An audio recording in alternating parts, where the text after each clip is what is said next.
Nosso grupo vai discorrer sobre o chamado direito de laje. O grupo é composto por mim, Paulo de Deus, por Rian Stanner, Francisco Nascimento e Nadir de Mello.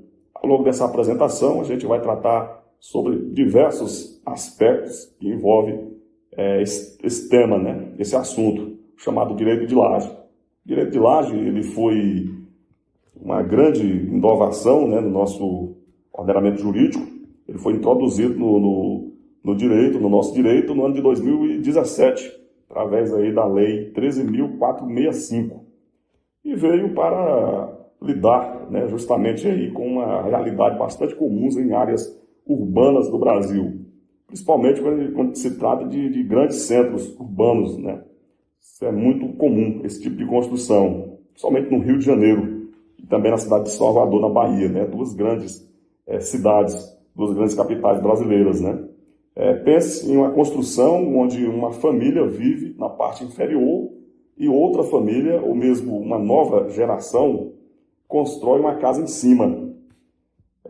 Até recentemente, esse tipo de construção não era regularizado de maneira, né, independente. Então, o direito de laje surge para permitir que essas construções autônomas possam ter uma titularidade própria, independente da construção que está na parte de vale a pena fazer um pequeno demonstrativo, um pequeno conceito, né, mencionar, né, um conceito histórico do direito de laje. Ele não é algo novo, né? Ele é novo no ordenamento jurídico nosso, mas o entendimento de conceito de laje ele já vem de bem antes, né? Ele tem informações, né? Tem registros lá da época das ordenações filipinas, né? Já existia algo mais ou menos parecido com esse direito de laje que foi positivado aqui no nosso ordenamento jurídico, né? E também esse conceito ele existe fora do Brasil, né? Tem países como França, Portugal, Suíça, lá na Europa, que essa prática é conhecida também. Lá eles chamam de sobrelevação, ou seja, o direito de construir acima de uma edificação já existente. Essa inspiração contribuiu muito para o desenvolvimento do conceito que temos hoje, né? Isso já é praticado há bastante tempo lá fora, né, em outros países. Pois bem, né, falando um pouco da evolução legislativa, né, em termos legais, o direito de laje ele começou a se configurar nas nossas leis a partir da medida provisória 759. Foi o primeiro passo, né, que reconheceu, né, o direito de laje como um direito real autônomo do Brasil. Aí, em 2017, veio essa lei que a gente já mencionou, a 13.465, onde o direito de laje foi incorporado ao nosso Código Civil. Está presente lá nos artigos 1510A até o 1510E. Os colegas mais à frente vão explicar melhor o conceito que diz, né, esses artigos. Então, o direito de laje foi posto de vez mesmo na nossa legislação, né? Com suas regras e especificações, que ao longo dessa apresentação os colegas irão detalhar com mais profundidade. Pois bem, né? Então, o que é o direito de laje, propriamente dito? Basicamente, o direito de laje ele permite que o dono de uma construção possa construir uma unidade autônoma sobre a primeira. Essa nova unidade ela pode ter titularidade própria, ou seja, pertence à pessoa que a construiu, mas sem alterar a titularidade do solo. Aqui temos uma inovação importante, né? O direito de laje é o direito real sobre coisa própria. Isso significa que ele se distingue do terreno e da estrutura base, podendo ter a sua regularização própria, né, independente. Isso é importante porque vai permitir que essas famílias possam acessar, por exemplo, financiamento, né, para fazer melhorias nessas residências. Essa medida ela pode ser considerada uma medida de inclusão social, né? Ela garante segurança jurídica, né, a regularização fundiária, algo fundamental, algo importante no nosso sistema, né, de moradias, que é um problema muito complexo em todo o nosso país, né, o acesso as famílias, as moradias. O direito de laje ele é mais do que uma inovação legislativa. Ele é um reflexo das necessidades habitacionais que existem no nosso país. Ao longo da apresentação, nossos colegas vão trazer mais informações, essa parte legal, essa parte jurídica.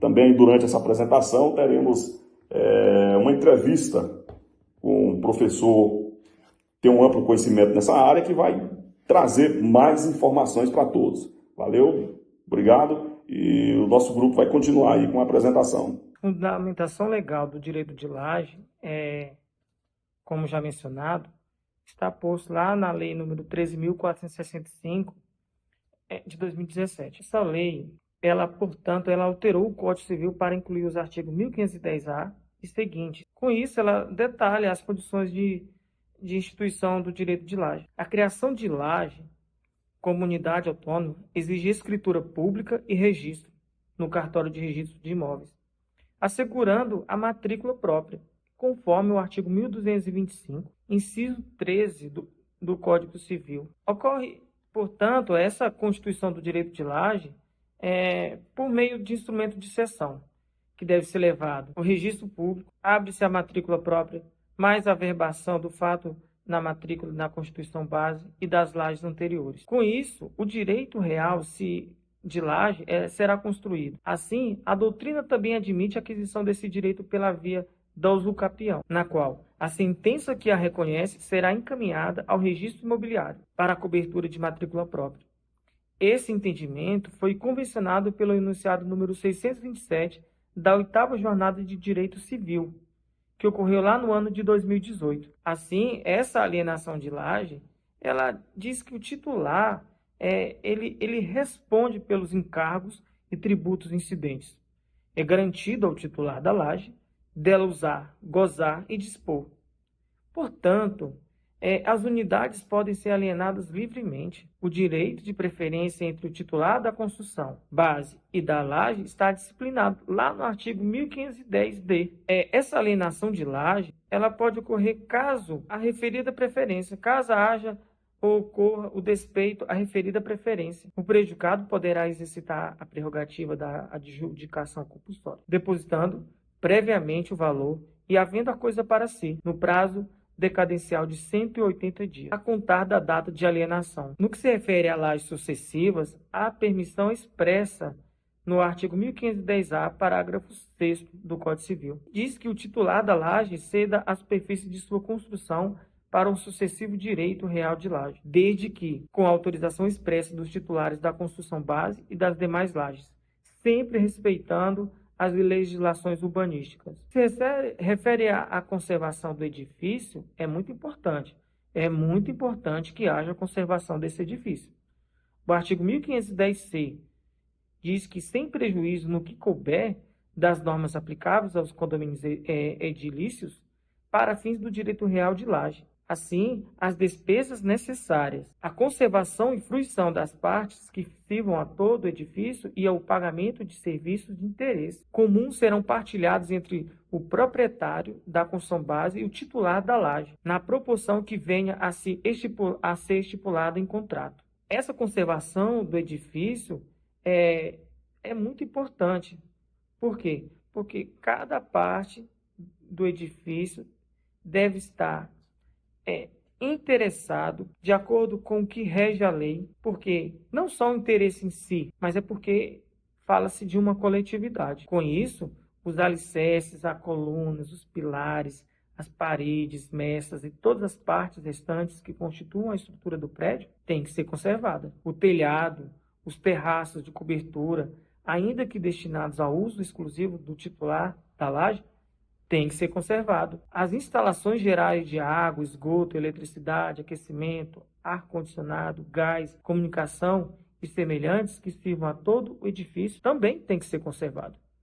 Em geral, as coisas que sejam afetadas ao uso de todo o edifício. Essa lei, ela rege essa proposta de que a coletividade deve ser conservada para o bem comum de todos que moram nesse edifício. Portanto, esses direitos e deveres, eles estão lá no artigo 1510-B. É muito importante essa interpretação, por quê? porque ele é expressamente vedado ao titular da laje prejudicar com obras novas ou com falta de reparação à segurança. A linha arquitetônica ou o arranjo estético do edifício devem ser observadas e essas posturas previstas em legislação local. Portanto, é expressamente vedado ao titular da laje prejudicar com obras novas ou com falta de reparação à segurança. O artigo 1510-E, ele diz o seguinte, que a ruína da construção base implica a extinção do direito real de laje. Nesse contexto, se tiver sido instituído sobre o subsolo, se a construção base for reconstruída no prazo de 5 dias. Num contexto geral, o disposto nesse artigo não afasta o direito à eventual reparação civil contra essa reparação civil.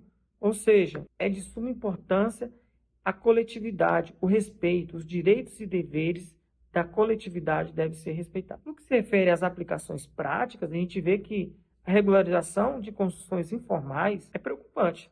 Portanto, as ocupações urbanas em comunidades de baixa renda, favelas, frequentemente utilizam construções sobrepostas. Esse direito de laje. Boa noite, dando continuidade às aplicações práticas do Instituto do Direito de Laje. Essa inovação legislativa, relativamente recente, ela é muito importante nesses efeitos práticos, pois ela leva à inclusão e à segurança jurídica aos bairros, em sua maioria, de menor poder aquisitivo, as favelas e as periferias.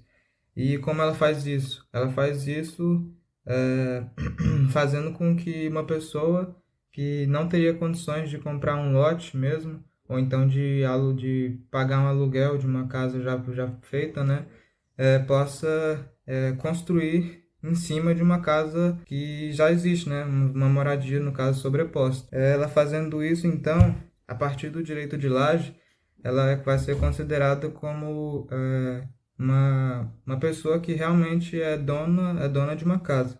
E isso abre muitas portas para financiamentos, créditos bancários e demais serviços dessa natureza. A laje regularizada também ela pode ser vendida, hipotecada ou alugada, independentemente do imóvel base, com certeza garantido o direito de preferência, como já foi explicado aqui.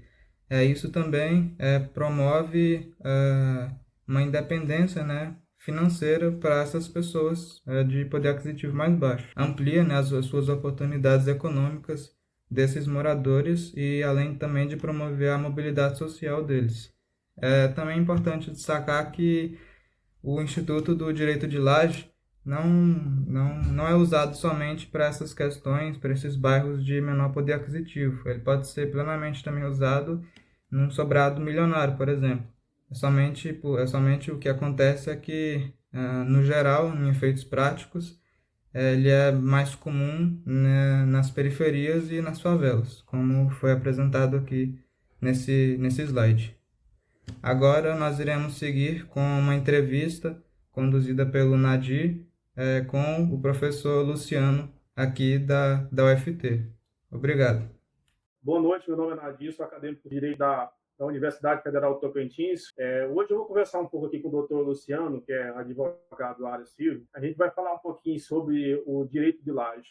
Boa noite, professor. Obrigado pela presença. Boa noite. É um prazer estar aqui falando com você, Nadir. Hoje eu estou como professor também substituto da universidade. Eu tenho uma experiência nessa área civil, mais de 30 anos, são 37 anos de advocacia na área civil e empresarial. O que eu posso falar para você da área desse direito que foi inserido no nosso Código Civil recentemente, em face da Lei de 2017, a 3.465, ela trata de alterações na lei agrária, referente aos créditos, às grades, e também inseriu alguns artigos no Código Civil, que é 550A, B, C, D e E, um negócio assim. E ela trata do direito de laje, do artigo 9º ao 48, se não me engano, da lei de 2017, regulamentada em 2018. Esse direito de laje, ele veio para quê? Para solucionar problemas de invasões, problemas de deficiência até de inclusão da pessoa que não tem condição de comprar um imóvel da mesma forma que uma pessoa de classe média, alta, ou mesmo de classe baixa, mas que não tem condição de adquirir um imóvel. Então, ela veio para fazer essa inclusão, mas principalmente para trazer uma dignidade à pessoa, né? Tendo em vista que é muito difícil hoje você conquistar um imóvel. E o direito de laje, conforme alguns doutrinadores, ele não, apesar de estar inserido como direito real, alguns doutrinadores, eles dizem que não pode ser considerado como direito de propriedade, apesar da lei dizer que pode usar, dispor, né, do bem. Mas em alguns doutrinadores dizem que não é um direito de propriedade porque ele está atrelado ao direito daquele que é proprietário ou daquele que está na superfície, ou seja, que está à base do direito de fazer a laje, né? Vamos falar assim. Você tem um lote, a pessoa construiu no lote e ela muitas vezes ela cede aquela parte de cima, né, que seria a laje, para que a pessoa adquira, né, aquela parte ali como se fosse dela. E, logicamente, o proprietário ou a pessoa que tem a posse daquela base, que seria a casa ou o imóvel que está construído ali e que acima dele vai fazer aquela laje para construir um imóvel também, aquela ali é que seria aquela pessoa, né, que está na superfície, que seria a principal, que daria vamos falar assim, o segmento para que aquela pessoa que vai construir na laje adquirisse, né, o direito sobre aquele bem. Então, como eu disse no início, alguns doutrinadores entendem que não é uma propriedade, apesar de ser o direito real. Contudo, alguns estudos dizem, né, que aquilo ali pode sim ser considerado uma propriedade, tendo em vista que você pode usar e usufruir da forma que você quiser. A questão aí é mais uma questão de colocação no nosso Código Civil, que não foi inserido de forma correta, vamos dizer assim, os artigos que tratam dessa alteração ou dessa inserção a mais, né? Não é alteração, dessa inserção a mais no nosso Código do Direito de Laje. A questão fundiária, vamos falar assim, a regularização disso aí, ela depende de cada município, de cada estado e da União também. Nós temos uma lei recente agora, que saiu agora no final de outubro, da prefeita aqui de Palmas, com relação ao direito de laje, para regularizar as questões de posse na parte de loteamento industrial, se não me engano, em Taquaralto. Então, saiu recentemente essa lei e ela tem um procedimento administrativo, né, para que a pessoa regularize aquela situação. O que faz com que as pessoas, muitas vezes, tenham uma dificuldade para adquirir essa laje, né, vamos falar assim? É a burocracia. Muitas vezes o processo administrativo para você requerer tudo isso, as leis, né, a morosidade até do procedimento administrativo faz com que esse direito de laje ele fique assim um pouco remoto, ou seja, não seja uma forma, vamos falar assim, tranquila de aquisição, mas já é um passo muito grande, porque antigamente, porque esse direito de laje surgiu nas favelas do Rio de Janeiro, né? Porque ali não tinha como a pessoa, por exemplo, pagar uma energia ou receber uma energia, receber água, sem ter, né, um imóvel identificado. Então, essa lei veio resolver um problema social e foi estendido para todos os outros estados, municípios, para que regularizasse essa situação dessas pessoas que almejam ter um imóvel. Então, mas de uma forma assim geral, a lei ela traz esse benefício para essas pessoas que não têm condição de adquirir um lote, né? E assim por diante. E o direito de laje, ele não está restrito a só a parte de cima do imóvel, ele também pode ser no subsolo, ou seja, abaixo da base do imóvel. Então, não é só acima.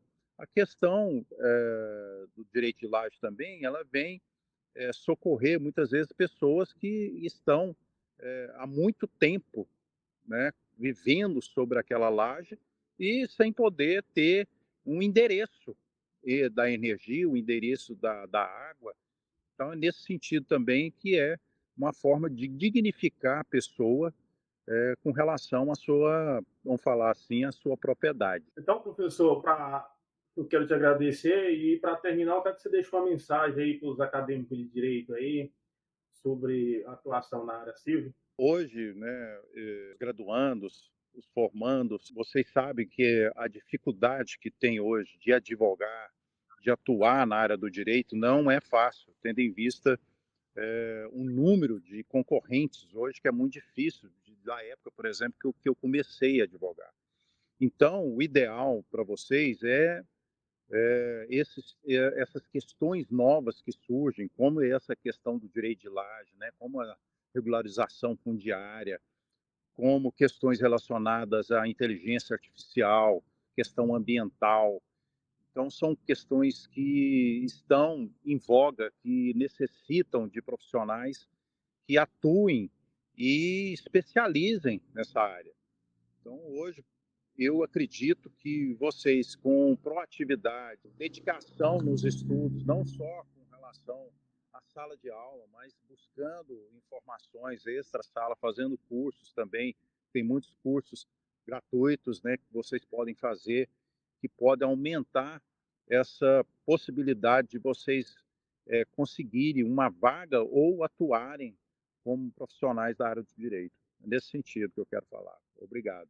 Tá certo, professor. Muito obrigado. Tudo de bom. Abraço. Abraço. Tchau, tchau. A seguir, teremos a exibição de uma breve reportagem sobre o direito de laje, da época em que a lei regulamentadora foi sancionada. O uso das lajes faz parte da cultura do Brasil.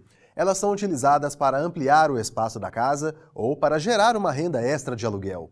Agora, essas construções são regulamentadas por lei. Confira na reportagem. Em vários lugares do país, basta olhar para cima e lá está a laje. Ela faz até participação em videoclipes. Isso é que é sucesso.